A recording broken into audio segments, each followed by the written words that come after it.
Preach to yourself.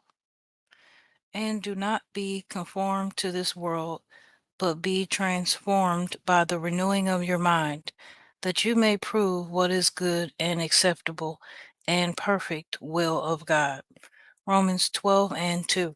The late great British pastor D. Martin Lloyd Jones was once said, "Have you realized that most of your unhappiness is due to the fact that you are listening to yourself instead of talking to yourself?"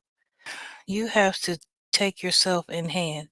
You have to address yourself, preach to yourself, question yourself. You must say to your own soul, "What art thou cast down? What business have you to be disquieted?"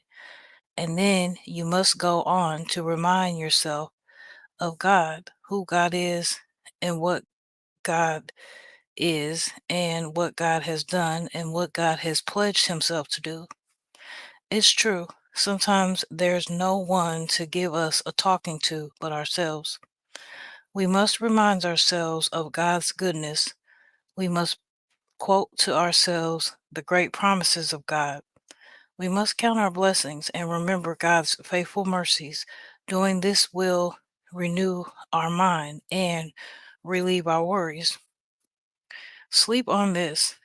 As you lie down tonight, don't passively listen to the worries and fears of a restless mind. Talk to yourself proactively. Speak of God's faithful mercies and his great precious promises. Amen.